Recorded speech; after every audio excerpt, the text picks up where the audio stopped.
নমস্কাৰ যিহেতুকে এইটো মোৰ প্ৰথম ইউটিউব ভিডিঅ' হয় আৰু ইয়াত মই আপোনালোকৰ বাবে ইণ্ডিয়ান ডিফেন্স আৰু ফাইনেন্স ৰিলেটেড নিউজৰ ইনফৰমেশ্যন আপডেট দি থাকিম। ভাৰতত ডিফেন্সৰ ক্ষেত্ৰত কি উন্নতি হৈছে ইয়াৰ আপডেটেড নিউজ প্ৰতিদিনে এটাকৈ ভিডিঅ' মোৰ চেনেলত সদায় পাব। চ' নমস্কাৰ, স্বাগতম জনাইছোঁ মোৰ চেনেল ইণ্ডিয়ান ডিফেন্স আছামিজলৈ।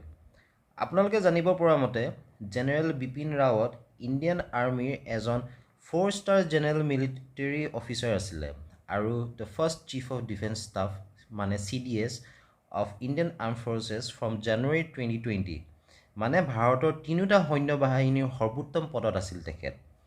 কিন্তু বহুত দুখৰ কথা যে 8 ডিচেম্বৰ 2021 প্ৰায় 7 দিনৰ আগত জেনেৰেল বিপিন ৰাৱত তেখেতৰ পত্নী আৰু 11জনৰ MI-17 V5 হেলিকপ্টাৰ দুৰ্ঘটনাত মৃত্যু হয় আৰু সেই দুৰ্ঘটনাতে গ্ৰুপ কেপ্টেইন বৰুণ সিং বহুত দিনৰ পৰা মৃত্যুক লৈ যুঁজি আছিল, যদিও যোৱাকালি তেওঁৰ মৃত্যু হ'ল বুলি ভাৰতীয় বায়ুসেনাই টুইট কৰি জনালে। এইকেইদিনত বহু তৰ্ক বিতৰ্ক হৈ আছিল ছ'চিয়েল মিডিয়াত।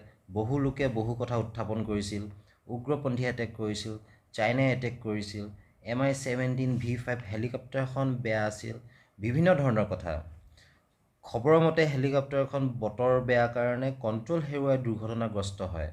আৰু কিয়নো আমি যিমানেই তৰ্ক বিতৰ্ক কৰোঁ, আচল কথাটো ইণ্ডিয়ান এয়াৰফ'ৰ্চে সকলো পৰীক্ষা নিৰীক্ষা ঘটনাৰ তদন্ত কৰিব। দুৰ্ঘটনা হোৱা হেলিকপ্টাৰখনৰ এটা ব্লেক বক্স বুলি বস্তু এটা থাকে, যোনটোত হেলিকপ্টাৰ ক্ৰেছ হোৱাৰ সকলো ধৰণৰ technical fault, voice, radar, information সকলোবোৰ থাকে।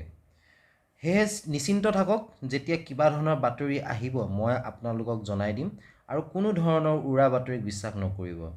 যিহেতুকে এইটো মোৰ প্ৰথম ভিডিঅ', নাপাহৰিব কিন্তু ছাবস্ক্ৰাইব কৰিবলৈ, ভিডিঅ'টো ভাল লাগিলে লাইক কৰিব, কিবা থাকিলে কমেণ্ট কৰিব আৰু আগন্তুক দিনলৈ এনেধৰণে ভিডিঅ'টো চাবলৈ শ্বেয়াৰ কৰিব। ধন্যবাদ।